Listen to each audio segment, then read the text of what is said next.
अब आपको जिंदा जागता उदाहरण दिखाता हूँ। हम एक जगह सत्संग कर रहे थे, वहां एक भक्त का दान पात्र में एक पत्र मिला। उसने क्या बताया, अब आपके आगे पढ़कर सुना दूं।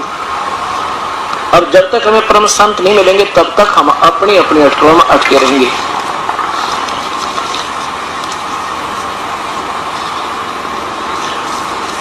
इसने क्या बताया कि जब मेरी पत्नी 2 बच्चा न छोड़कर चली गई और मुझे दमे की बीमारी, दोनों बच्चों की परवरिश के लिए मैंने चोरी का सहारा ले लिया, चोरी करने लग गया। और आपका सत्संग सुना मैंने आज ही, और आज आपका नाम भी ले लिया, और मेरे दोनों बच्चे चूहों की गोली खाकर मर गए। उस दिन दास ने ये सत्संग सुनाया था कि जो अपने बच्चों को चोरी का या रिश्वत का धन से परवरिश करता है उसको अपने बच्चों को जहर देने की जरूरत नहीं पड़ेगी, एक दिन ऐसा आ जाएगा। और वही परमात्मा के विधान से अपरिचित होने से आप लोग ये करते हो, क्योंकि ना मासा घटे ना चल बदे। जब तक उस परम पिता का सहयोग नहीं मिलेगा, वो तो घटा बता देगा परम पिता कबीर परमेश्वर, और किसी के वश का नहीं, कोई कर्म न काट दे। तो इसने अपनी आप बीती कथा सुनाई इस दास को, और इसको पत्र हमने 2 दिन पीछे मिला, दान पात्र में पड़ा रहा, कितने पैसे काट दिया हमने। गुरुजी मैं एक बेबस लाचार हूँ, मेरी पत्नी 2 बच्चों को छोड़कर किसी दूसरे आदमी के साथ चली गई। मैं सांस की बीमारी का मरीज हूँ, मेरे पास कमाने का कोई साधन नहीं था, इसलिए बच्चों के पालने के लिए मैंने चोरी करना शुरू कर दिया। उस दिन भी मैं चोरी करके आया था, लेकिन मैंने आपका सत्संग सुना तो अपने आप से नफरत हो गई। जो कुछ मैंने चोरी किया था वह पैसे दान पात्र में डाल दिया। यह इसलिए कि मेरे पाप की कमाई से बच्चों का जीवन बनाना चाहा, लेकिन मैं दोनों बच्चों ने चूहों वाली दवाई खाकर, दोनों बच्चे चूहों वाली दवाई खाकर मर गए। अब गुरुजी मैंने इतने पाप किए शायद 7 जन्म भी नहीं धुल सकते, परमात्मा सकते। कल मैंने आपसे उपदेश भी ले लिया, आप कृपा करें तो शायद मेरे पाप कम हो सकते हैं। सत्संग में आप सच कहते हो कि कर्म पूरे गुरु के बिना नहीं कट सकता। मैंने 8 साल से आसाराम बापू का मंत्र ले रखा था, लेकिन पाप कटने की बजाय बढ़ते ही चले गए। गुरु दया करन मुझ पापी पर भी। प्रणाम गुरुजी, एक दुखी जीव का पत्र। अब ये सोचना कि देखो दास ये अभिमान नहीं करता कि मैं बहुत बड़ा संत हूँ या मैं बहुत, लेकिन मेरे भगवान वो समर्थ है जिसकी मुझे आड़ मिली हुई है, और वो ही हमारे बुराई छुटा सकते, ना कति ना छूटे, चाहे कितनी बात बनाओ। देखो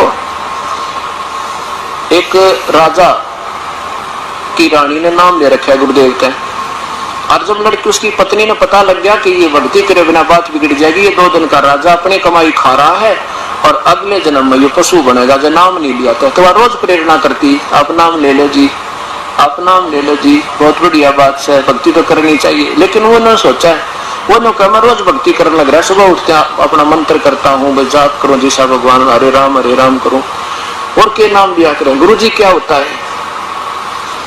अब वो कहने लगे जी गुरु जी बिना बात बना नहीं करती, गुरु बिन माला फेरते, गुरु बिन देव दान, गुरु बिन दोनों निष्पन्न चाहे पूछो वेद प्राण, गुरु जी ऐसे बताते हैं। तो वो नहीं सोचता ये औरत है ना, ये ऐसे सीधे से दिमाग की होती है, बहु को बहका दे, उससे भी बात नहीं कर, डरने के लिए उपचुप हो जा करना, और बका रखी किसी बेवकूफ गुरु ने, मैं कभी जाऊंगा इसकी आंखें आगे उसके हाथ को आ दूंगा, भाई क्या जरूरत है गुरु बनाने की, अपने घर में भक्ति कर ले। जब उसने काफी कहा तो एक दिन कहने लगा मैं चलूंगा तो आपके गुरुदेव से मैं बात करूंगा, तो मेरी शंका का समाधान कर देंगे तो मैं नाम ले लूंगा। अच्छा जी चालिए होता, पर बोलिए ढंगते वहां पर गुरु जी का आगे उल्ट सुलट मत बोलिए, अपना मैं ठीक बोलूंगा। अब राजा जी आगे, रानी ने कहा गुरुदेव आज तो ये भगत जी भी आगे हैं और आपसे 2 बात करेंगे फिर नाम लेंगे। अच्छा बेटी कोई बात ना, चाहे 100 बात कर लो, नाम ले लो किसी प्रकार। राजा कहने लगा, महाराज जी एक बात बता, आप क्यों गुमराह क्या करते हो इन बौड़ी आत्माओं को? क्या आप नाम गुरु के बिना नहीं लिया जाता? क्या गुरु बनाना ज्यादा जरूरी है? भक्ति तो घर भी कर सकते हैं हम, वैसे भी तो राम का नाम ले सकते हैं, भगवान का याद कर सकते हैं। अब गुरु जी ने सोचा आज तो ये कति नाराज होकर है, और जब मैं इसको समझाना चाहूंगा कति उल्टा पड़ेगा, मानने को नहीं। फिर राजा भाई ना तो ये सुना नहीं करते राजा लोग। कहने लगे, महाराज जी मैं आज तो इतना व्यस्त हूँ, संगत ज्यादा है, आपकी प्रश्न का उत्तर आज नहीं दे सकता, मैं कभी आपके घर आऊंगा, वहाँ प्रेम तो बतलावांगे काफी देर तक। राजा ने सोची और बढ़िया, रानी के सामने इसने फेल कर दूंगा, हाँ, और यह पीछा छोड़ देगी उड़ा जाना, वो तो मानती ना। गुरुजी ने समय नेट कर दिया कि उस दिन आऊंगा मैं, चले गए। अब रानी ने सब मंत्रियों से कह दिया मेरे गुरुजी आओ तो आदर के साथ अंदर ले आना। अच्छा जी। अब राजा बैठा अपने राजगद्दी पे, गुरुजी पहुंच गए, सबने आदर के साथ अंदर ले गए। अब वहां पहुंच कर ऋषि ने कहा संत जी ने, वहां खड़े थे बॉडीगार्ड राजा के, उनसे कहा कि इसको अरेस्ट करो।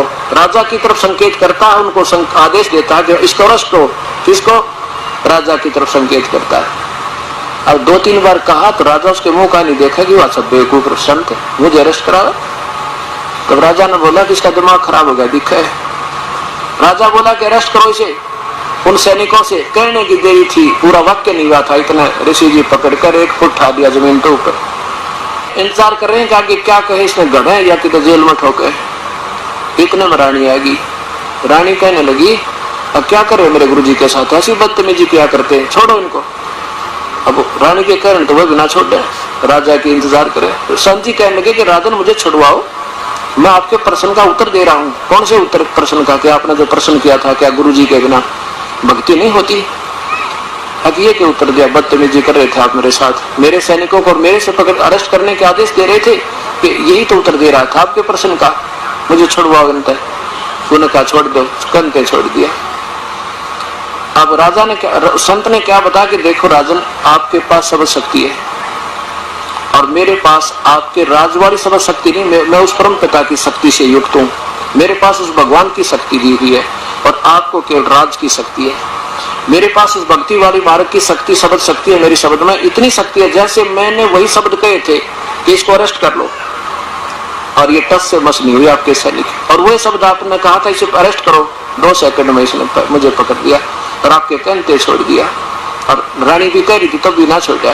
तो आपके शब्द में शक्ति है, मेरी शब्द में, जो मेरे शब्द में शक्ति है, और मैं जो मंत्र दूंगा तुरंत काम करेगा। आप चाहे 100 कह लेना किसी को, चाहे नाम भी दे देना, ये नो के नो थारे कति काम नहीं करेंगे, दोषी और होगा। राजा चरणों में गिर गया।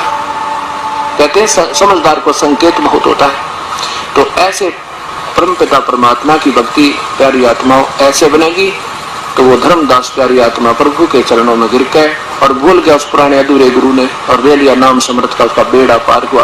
बोलो सतगुरुदेव की जय।